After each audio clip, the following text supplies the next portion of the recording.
From the flashy ones birthed in modern football to the iconic ones who made us excited to love football. This might be my most controversial take yet, but these are the 7 levels of wingers, and like the thumbnail says. Rafael is football's most confusing superstar. On his day, he looks unstoppable. 6'2", lightning quick, long strides that eat up grass like it owes him money. When Leao's flying, defenders don't defend him, they survive him. But here's the problem, you never know when that day's coming. Leao plays football like a jazz musician. No script, no structure, just vibes. One moment he's gliding past 3 players like it's FIFA on beginner mode. The next he's walking, not even asking for the ball. At AC Milan, he's been the superstar and the frustration at the same time. A winger with the physical tools of a Ballon d'Or winner and the consistency of a YouTube highlight compilation. He actually is the only winger on this list who doesn't dominate matches, he punctuates them. One explosive run, one devastating goal, one viral clip. Then silence for over 5 games. And that's why he's level 1. Because level 1 wingers don't control games, they interrupt them. In fact, if you ask me, Grealish might be a more effective winger than him. He might not be able to do the same flash, but he is at least reliable. Leao isn't unreliable because he lacks talent. He's unreliable because his game relies on his mood, momentum, and the moments he feels like it. And football at the highest level doesn't reward vibes, it rewards repetition. Which brings us to someone who mastered the opposite approach.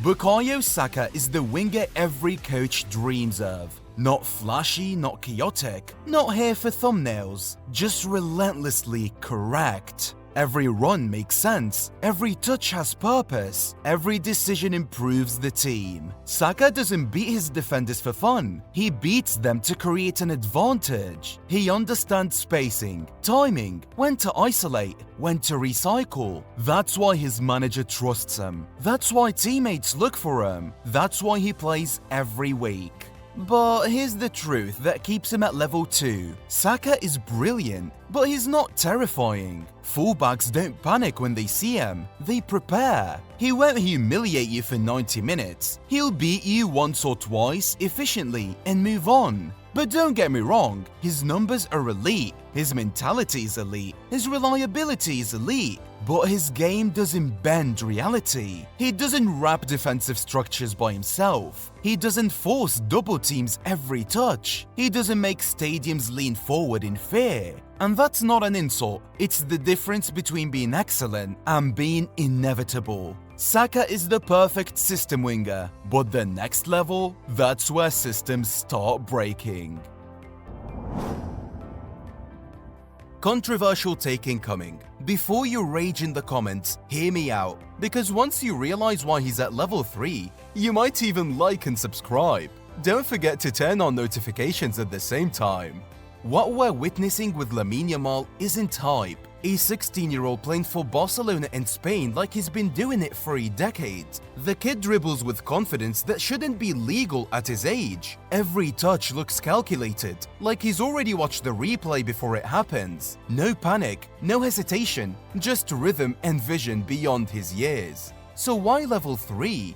Simple, experience matters, and you can't download it no matter how talented you are. Take the Champions League semi-final against Inter last season. Barcelona were cruising. Yamal had arguably the greatest performance of his life. Then, with 2 minutes left, instead of slowing the tempo, he forced another attack, cut inside, and fired a shot that ricocheted straight into an Inter counter-attack. One pass, one breakaway, one goal. It wasn't arrogance, it was the impatience of a prodigy still learning that not every moment needs to be a highlight.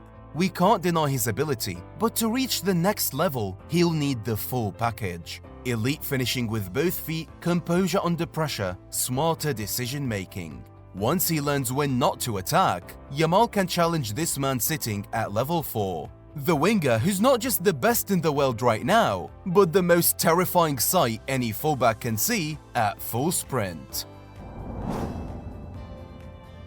There's never been a player quite like Ousmane Dembele. He's above Yamal because he's genuinely two-footed, to a point where defenders have no idea which way he's going. One moment he's gliding past defenders like he's playing on fast forward, the next he's thundering in a shot with his left foot. When he's in form, it's like watching football at 1.5x speed. The problem? His body hates him. At Barcelona, he was supposed to be the next Neymar. Instead, he was the next physio room regular. The talent was there, the availability wasn't. For years, we saw flashes of greatness, but never long enough to believe it was sustainable. At PSG, we finally got the Dembele at full capacity, and it was frightening. The dribbles, the speed, everything clicked. He started dancing past fullbacks like they were training cones. He reminded everyone what wingers used to be: unpredictable, entertaining, and completely free. It even earned them the Ballon d'Or, a redemption story like never before. Watching him now feels like a love letter to the kind of football that makes you fall in love with the game again. But for all the brilliance, there's still one thing he doesn't have. The thing that the next winger built his entire identity on. When we talk about touchline wingers, there's before Vinicius Jr. and then there's after. Once upon a time, wingers hugged the line to deliver crosses. Vinny does that too, except he comes with a ruthless attacking package that makes fullbacks request transfers. Every time he gets on the ball, the entire stadium leans forward because something's about to happen. You just don't know if it's going to be a humiliation or a highlight. He doesn't just beat his defenders, he studies them, taunts them, then dismantles them one feint at a time. The stop-start rhythm, the shoulder drop, the acceleration. It's the Vinny package, and fullbacks worldwide have nightmares about it. But what makes Vinicius different is that he turned flair into function. At Real Madrid, he went from flashy but frustrating to one of the most productive players in the world. He's no longer the selfish kid who missed sitters. The winger who relied on tricks now relies on timing and intelligence. Above all, he's consistent, which many underestimate. Vinny shows up every week like clockwork. Champions League nights, he's there. El Clasicos, he's the villain and the hero in one. In 390 games, he's already produced 129 goals and 92 assists, over 111 goal contributions for Real Madrid alone, 2 Champions League titles, and he's still in his early 20s. But he's nowhere near the next player, who happened to be the predecessor of Vinny, the ultimate winger, Mr. Champions League himself. Cristiano Ronaldo is the architect who designed the blueprint that touchline wingers follow.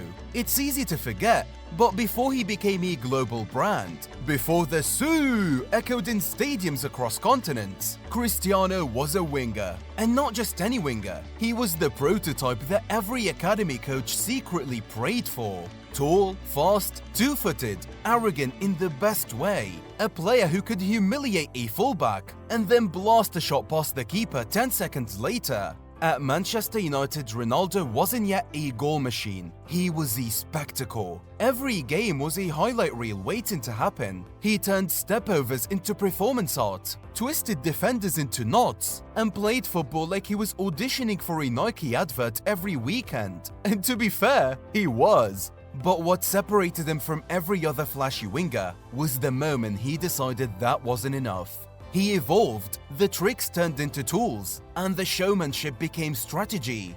The winger became a weapon. He went from a kid doing flicks on the sideline to a man scoring 40 goals a season. And that transition, from entertainer to executioner, is exactly what made him special. He redefined what a winger could be. He wasn't just about width anymore. He invaded the box like a striker, dominated the air like a center forward, and hit free kicks like a superhero physics experiment. Mr. Champions League isn't a nickname, it's a resume. Over 140 goals in the competition, many of them from the very position wingers were never meant to score from. CR7 proved that the line between winger and goalscorer didn't need to exist. He blurred it, then built an empire on top of it.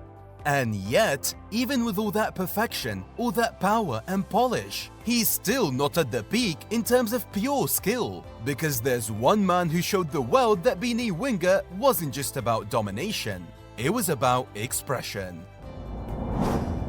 If Cristiano Ronaldo was a machine built to win, Ronaldinho was a magician born to entertain.